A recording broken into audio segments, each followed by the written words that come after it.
آج ویو 360 میں امریکہ میں نومبر کے صدارتی انتخابات میں مسلم ووٹ کتنا اہم ہے اور مسلمان ووٹر کا کسی امیدوار کی طرف جھکاؤ کیا کردار ادا کر سکتا ہے، بات کریں گے آج کے شو میں۔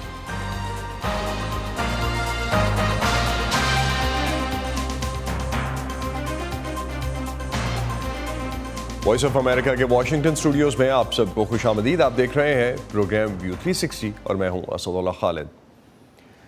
نومبر میں ہونے والے امریکی انتخابات کے وقت تقریباً 25 کروڑ امریکی ووٹ ڈالنے کے اہل ہوں گے۔ اگر مجموعی طور پر دیکھا جائے تو ان ووٹرز کے لیے اس وقت سب سے اہم ایشوز میں معیشت، امیگریشن، ریپروڈکٹیو رائٹس اور خارجہ پالیسی شامل ہے۔ اگرچہ خارجہ پالیسی صدارتی انتخابات میں اکثر بڑے ایشوز میں شامل نہیں ہوتی، لیکن اس وقت دنیا میں جاری دو اہم جنگوں یعنی غزہ میں اسرائیل حماس جنگ اور یوکرین روس کے تنازع نے خارجہ پالیسی کو امریکن ووٹرز کی ٹاپ 5 ترجیحات میں لا کھڑا کیا ہے۔ اور اگر بات کی جائے مسلم امریکن ووٹرز کی تو امریکہ میں مسلمانوں کی حقوق کی تنظیم کاؤنسل آن امریکن اسلامک ریلیشنز یا کیئر کے ایک حالیہ سروے کے مطابق مسلم امریکنز کے نزدیک سب سے اہم ایشوز میں بین الاقوامی سطح پر انسانی حقوق، مذہبی آزادی، ہیلتھ کیئر، مسلمانوں کے خلاف نفرت انگیز جرائم اور خارجہ پالیسی کے معاملات میں فلسطین اسرائیل تنازع شامل ہے۔ آج کے پروگرام میں ہم جاننے کی کوشش کریں گے کہ امریکی صدارتی انتخابات میں مسلمانوں کا ووٹ کیا کوئی فیصلہ کن کردار ادا کر سکتا ہے۔ وائس آف امریکہ اردو اب واٹس ایپ پر بھی موجود ہے۔ اسکرین پر دیے گئے QR کوڈ کو اسکین کریں اور فالو کریں ہمارے واٹس ایپ چینل کو تازہ ترین خبریں، تجزیے، تبصرے اور دلچسپ ویڈیوز کے لیے۔ امریکہ میں مسلمانوں کے حقوق کے لیے کام کرنے والی تنظیم کاؤنسل آن امریکن اسلامک ریلیشنز کی طرف سے صدارتی انتخابات میں امریکی مسلمان ووٹروں کی ترجیحات کے بارے میں گزشتہ ہفتے ایک سروے جاری کیا گیا، جس کے مطابق تقریباً 1/3 مسلمان ووٹرز کاملا ہیرس کو ووٹ ڈالنے کا ارادہ رکھتے ہیں۔ کیئر کے اس تازہ ترین سروے کے نتائج کے مطابق تقریباً 29.5% امریکی مسلمان ووٹرز ڈیموکریٹک پارٹی کی صدارتی امیدوار کاملا ہیرس کو ووٹ ڈالنے کا ارادہ رکھتے ہیں۔ تقریباً 29% امریکی مسلمان ووٹرز امریکہ کی چھوٹی پارٹی گرین پارٹی کی 74 سالہ جل اسٹائن کو ووٹ ڈالنا چاہتے ہیں، جبکہ صرف 11% امریکی مسلمان ریپبلکن پارٹی کے صدارتی امیدوار ڈونلڈ ٹرمپ کو ووٹ ڈالنے کا ارادہ رکھتے ہیں۔ ایک اور امریکی صدارتی امیدوار کارن ویسٹ کو اس سروے کے مطابق 4% امریکی مسلمان ووٹرز کی حمایت حاصل ہے۔ اس سروے کے مطابق 16% سے زیادہ امریکی مسلمان ووٹرز نے ابھی تک اپنے امیدوار کے بارے میں فیصلہ نہیں کیا۔ 2 ہفتے پہلے اپنی پارٹی کی طرف سے باقاعدہ صدارتی امیدوار نامزد ہونے کے بعد ڈیموکریٹک امیدوار اور نائب صدر کاملا ہیرس نے اپنے پہلے ٹی وی انٹرویو میں کہا کہ وہ اسرائیل کو ہتھیار فراہم کرنے سے گریز نہیں کریں گی۔ کاملا ہیرس نے امریکی ٹی وی CNN کی ڈانا بیش کو بتایا کہ وہ ایک مضبوط اسرائیل کی حمایت کرتی ہیں، لیکن ساتھ ہی ساتھ انہوں نے اس بات پر بھی زور دیا کہ غزہ میں جنگ بندی کے لیے ایک معاہدہ ضروری ہے۔ کاملا ہیرس نے ڈیموکریٹک پارٹی کے کچھ ارکان کے اس مطالبے کو بھی مسترد کر دیا کہ غزہ میں فلسطینی شہریوں کی ہلاکتوں کی وجہ سے امریکہ اسرائیل کو ہتھیار دینے کی پالیسی پر نظر ثانی کرے۔ امریکی مسلمان اسرائیل کی طرف سے غزہ میں فلسطینیوں کی ہلاکتوں اور صدر بائیڈن کی اسرائیل کے بارے میں پالیسی سے ناخوش ہیں، اور اسی ناراضگی کو صدر بائیڈن کے لیے مسلمان ووٹرز کی حمایت میں ہونے والی کمی کی بڑی وجہ کہا گیا۔ اسی وجہ سے اس سال امریکی انتخابات کے ابتدائی مرحلے یعنی پرائمریز کے دوران 7 لاکھ سے زائد ڈیموکریٹک ووٹرز نے صدر بائیڈن کو ووٹ ڈالنے کی بجائے انکمیٹڈ رہنا پسند کیا تھا۔ انکمیٹڈ ان ووٹرز کو کہا جاتا ہے جو کسی بھی پارٹی کے امیدوار کے لیے اپنی حمایت کا اعلان نہیں کرتے۔ ان میں سے ایک بڑی تعداد سوئنگ اسٹیٹس کے مسلمانوں کی ہے۔ سوئنگ اسٹیٹس وہ امریکی ریاستیں ہیں جن کے نتائج امریکی صدارتی انتخابات میں فیصلہ کن کردار ادا کرتے ہیں۔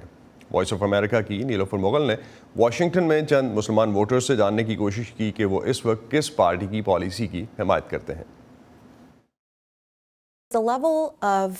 جس سطح کی تباہی وہاں ہو رہی ہے، والدین ہوتے ہوئے، انسان ہوتے ہوئے، ایک امریکی ہونے کے ناطے اور ایک ڈیموکریٹ ہوتے ہوئے آپ اس سے نظریں نہیں چرا سکتے۔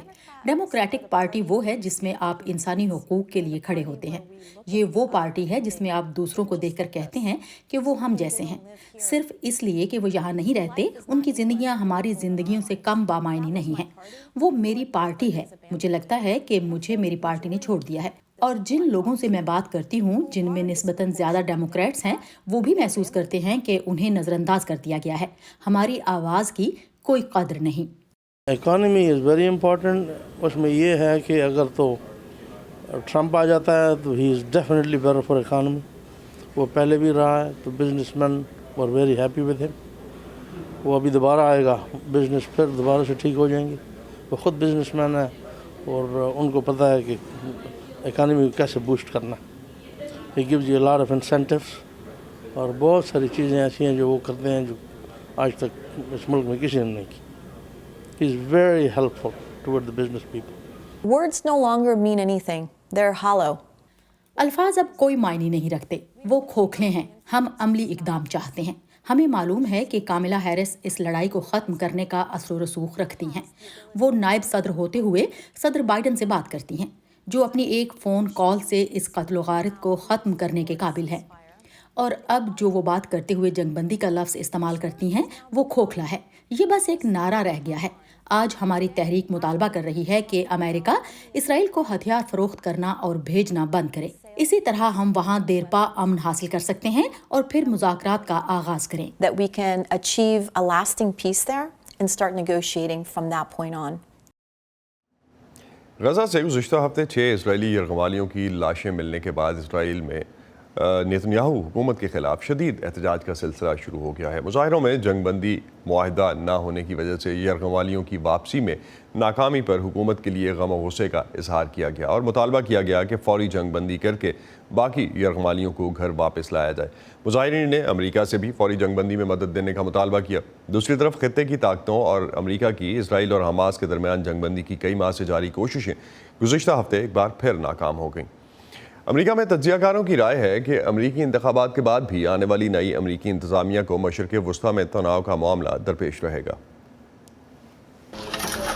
غزہ میں ایک اور پناہ گزین کیمپ پر ایک اور جان لیوا اسرائیلی حملہ، جبکہ مذاکرات کار حماس کے زیر حراست اسرائیلی یرغمالوں کی رہائی کے بدلے میں جنگ بندی کے معاہدے تک پہنچنے کی کوشش کر رہے ہیں. ایک یرغمالی کو گزشتہ منگل آزاد کروا لیا گیا تھا. نائب صدر کاملا ہیرس نے صدارتی امیدوار کے طور پر اپنی نامزدگی قبول کرتے ہوئے یرغمالوں کی رہائی اور جنگ بندی پر زور دیا تھا.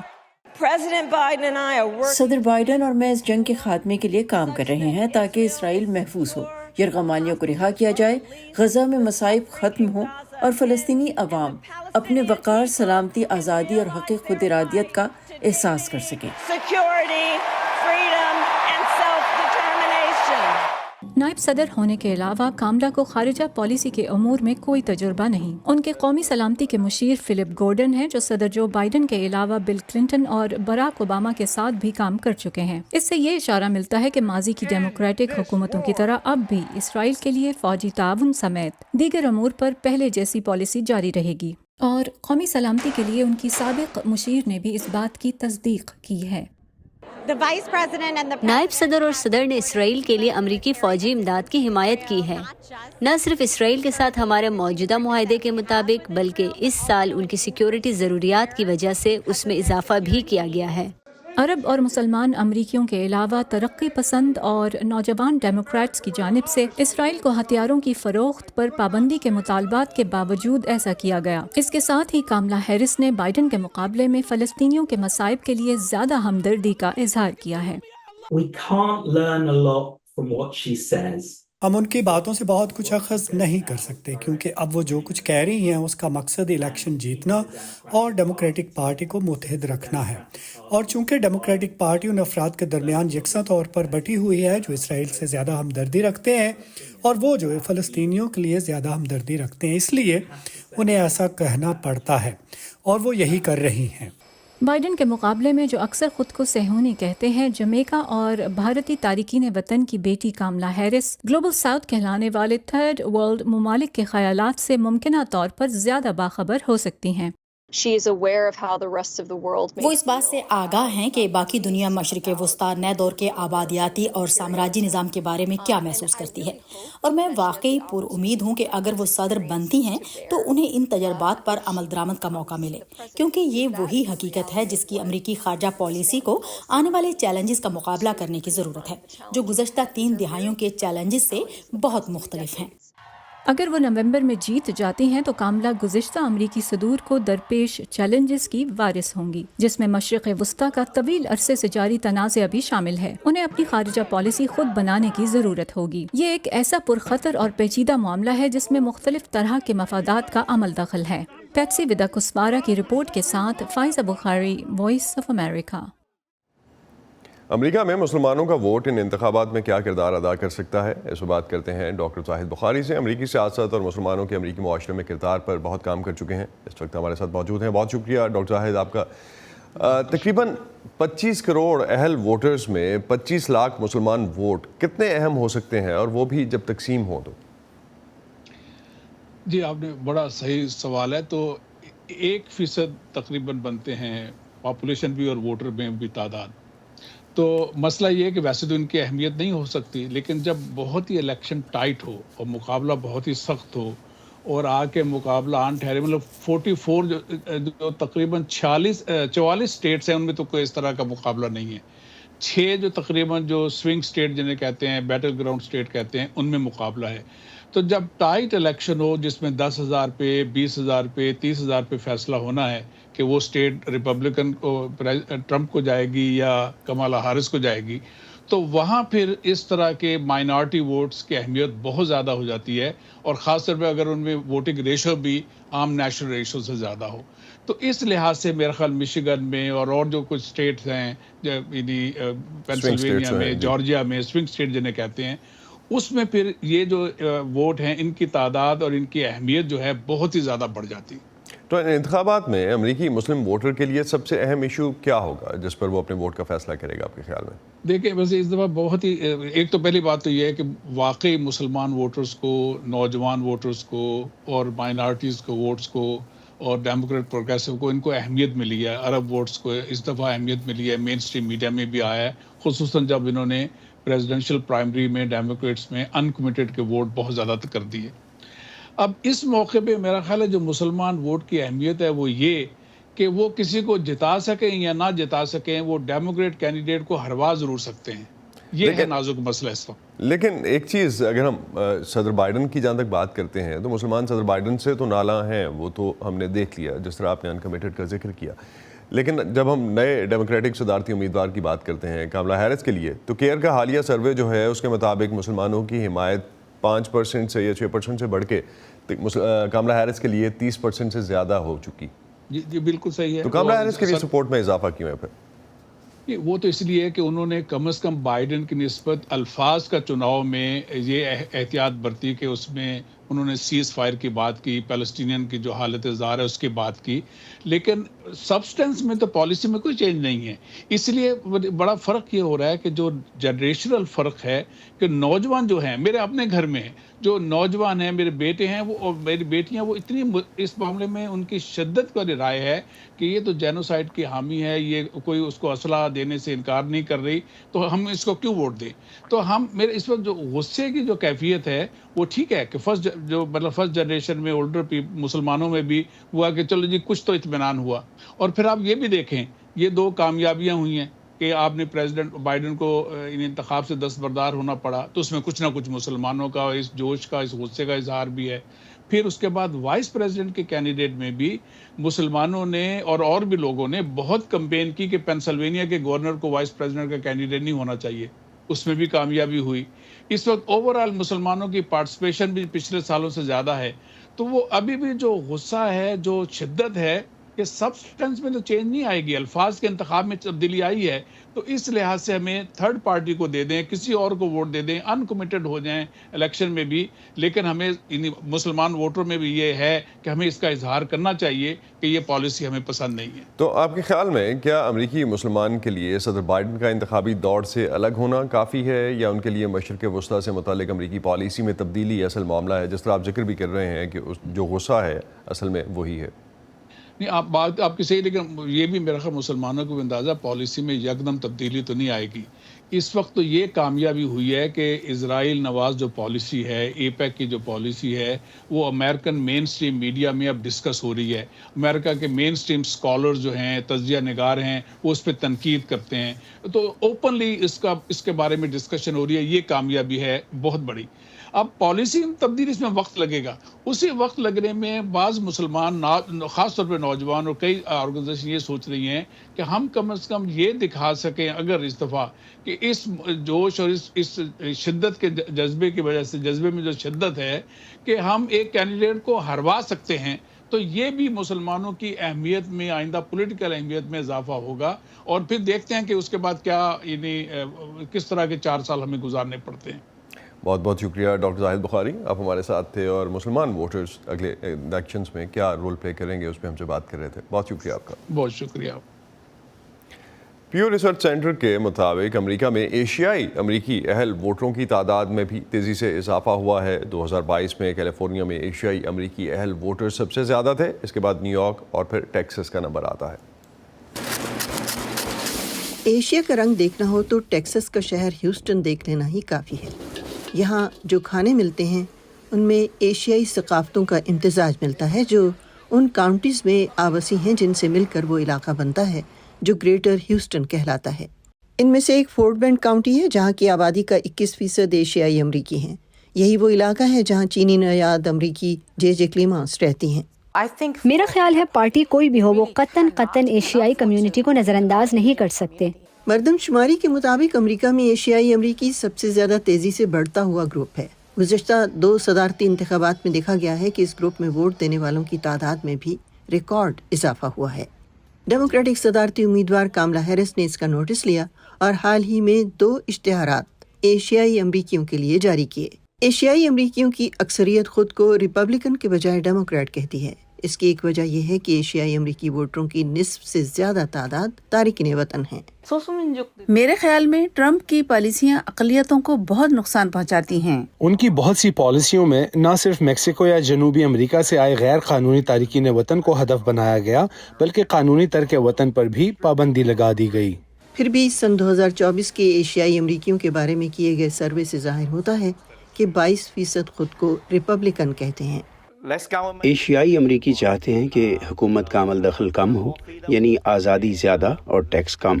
سروے سے ظاہر ہوا ہے کہ 31% ایشیائی امریکی ووٹر آزاد ووٹر کہلاتے ہیں, مگر ایشیائی امریکی ووٹرز کے سروے میں 42% کا کہنا ہے کہ ان سے کسی سیاسی پارٹی یا امیدوار نے رابطہ نہیں کیا. ڈینیل وانگ جو الیکشن کے مقامی دفتر میں کام کر چکے ہیں کہتے ہیں کہ اس کے لیے جزوی طور پر ایشیائی امریکی ووٹر ذمہ دار ہیں. ہم منظم نہیں ہیں, ہم امریکی سیاسی نظام کو سمجھتے نہیں.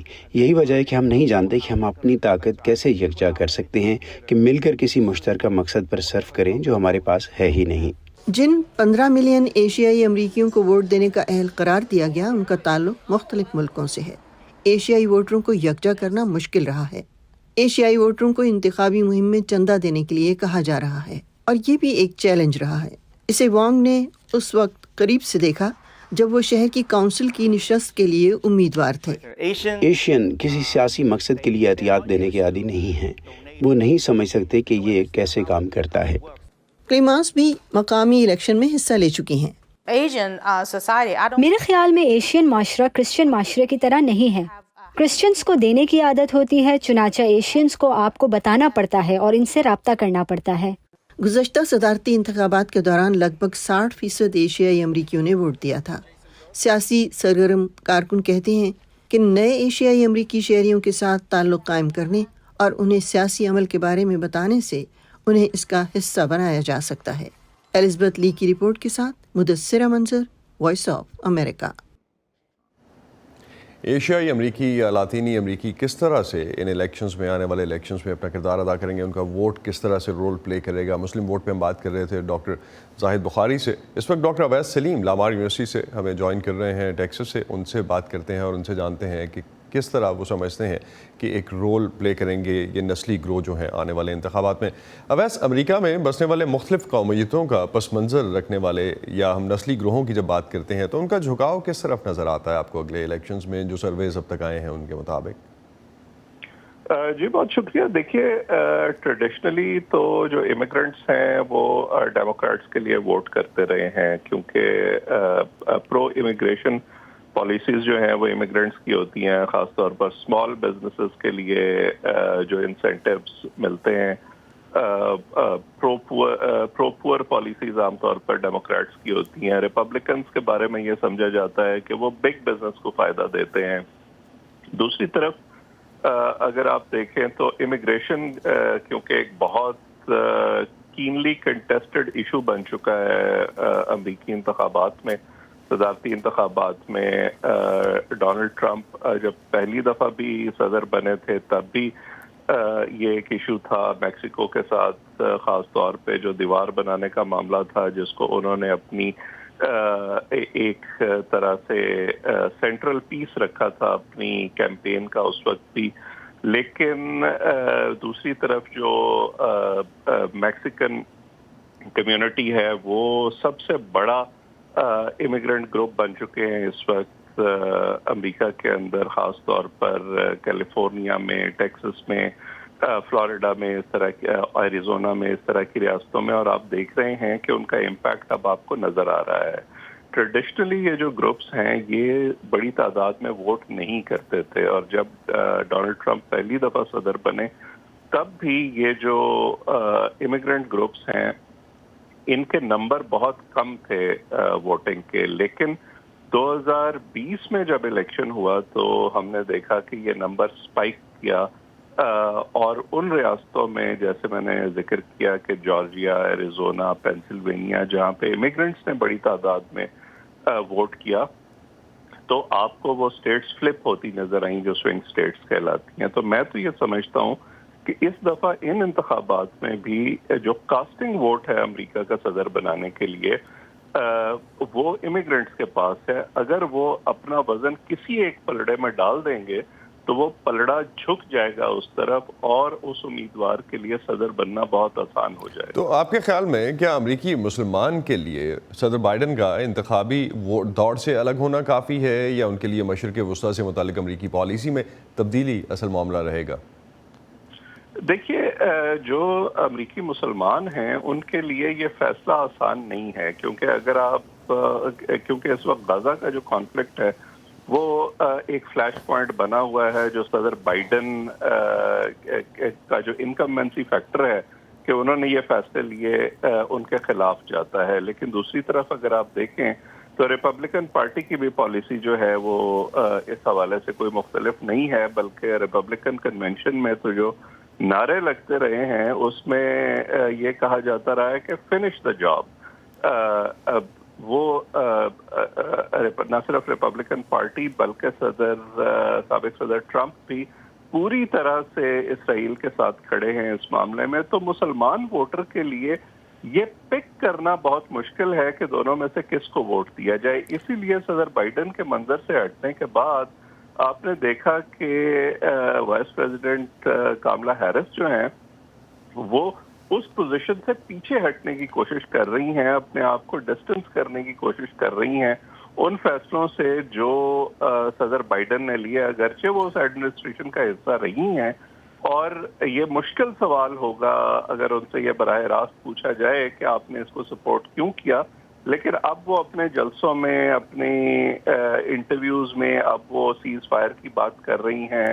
بس کوئکلی لاسٹ میں 30 سیکنڈ سے میرے پاس ایک چیز میں چاہوں گا اور کوئکلی آپ ایڈریس کرتے چلیں. رائے عامہ کے جو اب تک جائزے آئے ہیں ان کے مطابق جو پارٹی پوزیشن بن رہی ہے, کون سی پارٹی گراس روٹس پر اپنی حمایت بڑھانے میں کامیاب نظر آتی ہے آپ کو؟ دیکھیے, مجھے تو بڑا واضح یہ نظر آ رہا ہے کہ اس وقت کاملا ہیرس جو ہیں وہ ایک سرپرائز دینے کی پوزیشن میں آ چکی ہیں, اور خاص طور پر جو نہ صرف امیگرنٹس گروپ بلکہ خواتین اور جو لیفٹ لیننگ لبرلز ہیں, خاص طور پر جو اسٹوڈنٹس ہیں جن کی بڑی تعداد ہے, اور ہم نے دیکھا کہ فلسطین کے حوالے سے جو مظاہرے بھی ہمیں نظر آئے, یہ تمام گروپس اس وقت مجھے آپ سمجھتے ہیں کہ سپورٹ کرتے ہوئے نظر اس کی وجہ سے کملا ہیرس کا ووٹ بینک جو ہے اس میں ایک آپ سمجھتے ہیں کچھ ایکٹیویٹ ہوا ہے. بہت شکریہ ڈاکٹر اویس سلیم, آپ ہمارے ساتھ تھے. ناظرین, اسی پہ ختم کرتے ہیں آج کا ویو 360. آنے والے پروگرامز میں بھی ہم امریکی الیکشنز پر بات کرتے رہیں گے. اب تک کے لیے اتنا ہی. اسد اللہ خالد کو اجازت دیجیے. خدا حافظ.